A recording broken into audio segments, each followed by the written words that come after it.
Hello everyone and welcome back to Unsolved Sundays. If you are new here to this channel, my name is Caitlin and every other Sunday I upload mystery videos on some form of unsolved murder, unsolved disappearance, pretty much anything along those lines, and I do a lot of your guys' requests and things, so any future case you would like me to discuss, leave it down below. I'll also have all of my social media on the screen, so follow me on there and subscribe if you enjoy these sort of videos. So today's case that I'm going to be covering is the case of the disappearance of Melanie Hall. Yeah, I'm just going to dive right into the case. If you want to hear about what the strange circumstances are surrounding Melanie Hall's disappearance, then keep on watching and we shall just get started. So just a little bit of background information into Melanie Hall. She was born on the 20th of August 1970 in Bradford-on-Avon in the UK. She attended Bath University, where she graduated from in 1995, and during this time, possibly towards the end of her time at university, she worked as a clerical officer in the Royal United Hospital in Bath. Sorry, I always get confused saying that name. So a few weeks before her disappearance, she started dating a German doctor whose name was Philip Karlbaum, I think. Sorry, I'm absolutely butchering the name. He also worked in the hospital that she worked at, and that's how they met, and they started dating, like I said, just a few weeks before her disappearance. So on the day of her disappearance, which was June the 8th, 1996, Melanie had previously arranged to go and stay at Philip Karlbaum's, her boyfriend's, house, and her mother drove her there and dropped her off. Later that evening, Philip and Melanie decided to go out to a local nightclub called Cadillac's nightclub, where they met two of their friends, another couple that they've been friends with for a long time, so the four of them all were in this Cadillac's nightclub. So during this night at the nightclub, it's reported that a number of people have come forward since and said that they witnessed a huge argument between Melanie and Philip after Melanie was seen dancing with another man in this club. So obviously, again, it's all hearsay, like a lot of these sort of testimonies and things that come forward, but it's widely believed that there was a huge row that then led Philip to just walk out of the club. When he was seen walking out the club, people described him as appearing just generally upset, quite openly upset when he was walking out, so this obviously linked with the idea, or with the potential story of them having an argument inside Cadillac. The last known sighting of Melanie came just after this at about 1:10 in the morning on June the 9th, so obviously that's sort of later that night or the early morning next day, where she was seen inside Cadillac sitting on a bar stool. On June the 11th, she failed to turn up for work, and this then obviously led to the investigation. She was reported missing on this day because she hadn't turned up for work, and it then became apparent that they hadn't seen her in a few days.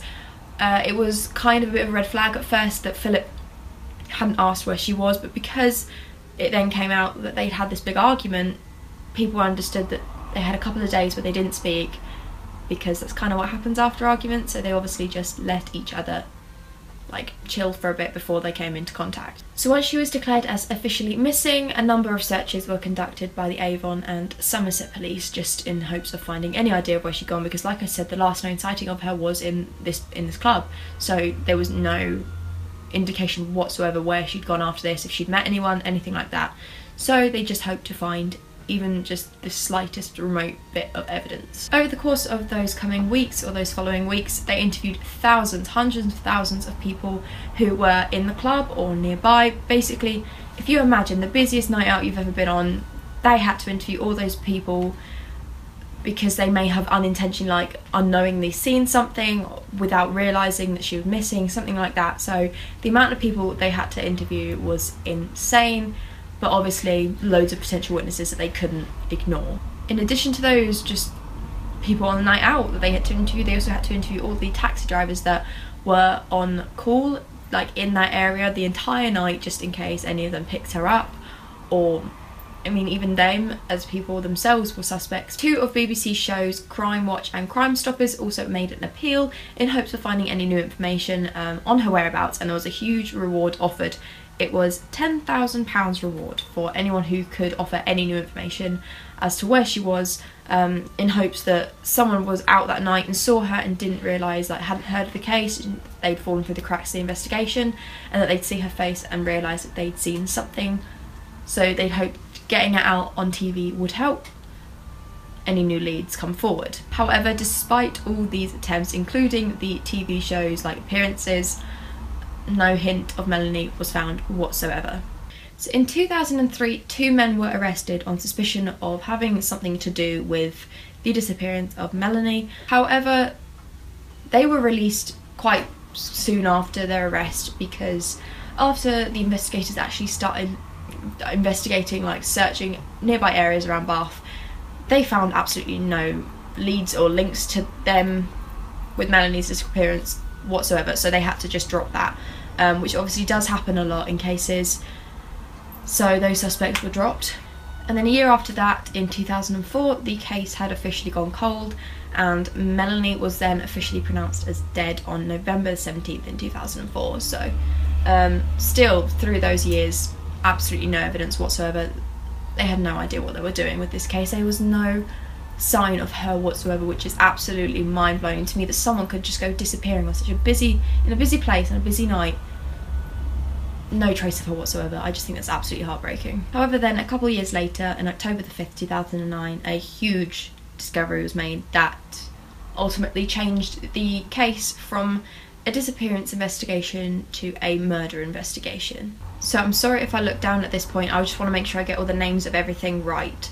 So, a man working on the M5 motorway near Thornbury, South Gloucestershire, he was cleaning out a patch of vegetation that was on junction 14 of the motorway when he discovered a plastic bin bag full of bones. In particular, inside the bag was a human skull, pelvis and a thigh bone. Obviously, once this was discovered, the police's first move was to investigate the surrounding areas, and once they did so, dug up a few places. They then found the remaining parts of the body that weren't in the bin bag in a large field, like just surrounding it. And the main identifier that initially came was there was a piece of jewellery that was found amongst the remains that when Melanie's parents were shown it, they confirmed that it belonged to their daughter. So yep, it was then confirmed that the bones belonged to Melanie Hall. However, despite this confirmation, the police were initially reluctant to announce that they had found her, because obviously they wanted to go through the proper channels and make sure that they did everything they could to make sure that they hadn't got the wrong person, because obviously they didn't want to declare someone's body being found when it was someone else's. So what they did was they conducted an official post-mortem before announcing that it was Melanie's body, and yeah. A couple of days later, once the post-mortem had been conducted, it was when they went through her dental records and matched them with those in the remains that it was officially confirmed that the remains belonged to Melanie Hall. Obviously, during this post-mortem, one of the things they'll look at is a cause of death, just to identify sort of any initial like prominent damages to the body that suggest like how she was, like in her last moments, what she suffered, everything like that, obviously. So when they inspected her remains, they found that she'd suffered a severe blow to the head during her final moments, which led to a fractured skull and cheekbone and jaw, and eventually killed her. And because of this inspection, they also found that what they believed to suggest that Melanie had been tied up with a blue rope in the final moments before her death, which is it's an awful thought. Once this information had been released, Melanie's parents made a public appeal once again to anyone had any information as to who would have done this, because obviously, like I said, the investigation then went from a disappearance to a murder investigation. So now they were looking for someone who actually hurt their daughter to the extent of ending her life, and of course they wanted further information. On the 29th of October 2009, once they had scoured the surrounding areas where the remains were initially found again, they found 3 keys, or was it, yeah, 3 keys found in the surrounding areas, and they believe that the 3 keys were linked to a Ford branded car. They believe it was either a Transit, Fiesta or an Escort car, and then investigators approached Ford, who helped them in finding, they attempted to work together in hopes of finding any sort of information on this car as to who bought it or whereabouts it is. And then at this point in the investigation, like I said, because it became so much more drastic now that she'd been murdered, the reward for anyone offering new information that led to an arrest had been upped to £20,000. So moving on from this, a load of leads came forward. So I have quite a lot of information here on potential suspects, leads that were followed up by the investigation and sort of what happened to each one. I'm sorry if the lighting's going funny, it's a bit dark in here. In 2009, a 37-year-old man had confessed to murdering Melanie Hall. However, he was eventually removed from the suspect list because once they conducted psychiatric evaluation on him and they found that he was not sound of mind. Because he failed the psychiatric tests, they had to rule him out as not being a credible source, and he was obviously ruled out. Then a year later, in 2010, a 38-year-old man who lived in Bath was arrested on suspect but was then released on bail. And then a month later, in August 2010, a man from a nearby town called Wiltshire was arrested after he walked into a police station and confessed his involvement, but was then also later released on bail. I don't know why, but I'm assuming they found him not to be a viable suspect. In October 2011, the police released information that told the public that they found a car, it was a Volkswagen Golf, that they believed to be linked to the investigation. They didn't announce how, but information was released that they believed to have found this car that had some sort of link to Melanie's murder, or at least her disappearance. And also they said that there was evidence of the blue rope that they had believed to have been used to tie Melanie up before her death. Apparently there was evidence to link the car to this as well. On November 25th, 2013, a 44-year-old man was arrested in Bath and then released on bail, and he was obviously a suspect. He was only released on bail until the 19th of December, so the following month, and a property in Round Hill Park, yes, Round Hill Park, was investigated, it was pulled apart on suspicion of having some form of connection. However, then a year later, on the 28th of November, police announced that they had no evidence that was viable enough to arrest him, so he was released. 2 years later, on 23rd of June 2016, a 45-year-old man was arrested after the investigators found DNA evidence around where the remains were found that linked him, allegedly, but he was then also released on bail just a few days later. So again, I don't know what happened there. I'm assuming it wasn't enough evidence, it was just insufficient evidence, so they couldn't go forward with his arrest. So obviously that is a huge list of suspects that were, I mean, they seem to fit the same pattern of being released and then being arrested, and then being released on bail. So I don't know if maybe they were just so eager to find someone that they were arresting people on the minor evidence, but I don't know.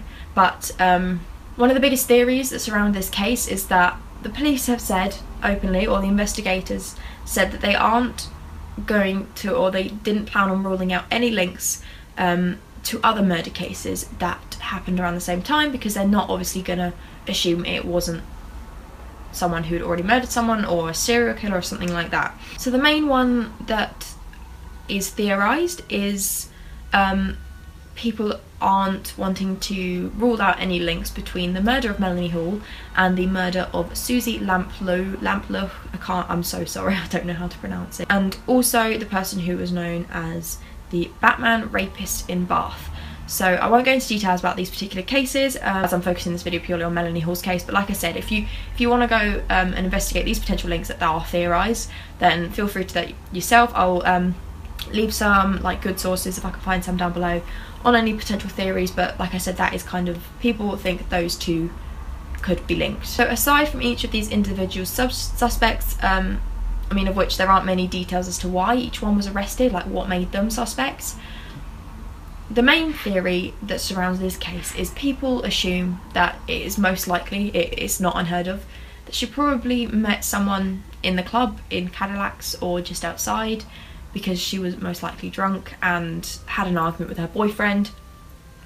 Like I said, this is all hearsay and it's all assumptions, but it is kind of what people assume, that she met someone and didn't realise what they were capable of, because the amount of strangers you meet in that environment, she wasn't to know what her fate was going to be at the result at the hands of this person. It's not unheard of for people to be taken advantage of on a night out, obviously to many different extents. So a lot of people believe that she just, sorry, there's a motorbike. A lot of people just believe that she most likely just fell into the eye line of the wrong person and was completely unaware of this person, who they were and what they were capable of. So that's absolutely awful thought, but yes, that is sort of what a lot of people believe. So that is my video discussing the case of Melanie Hall.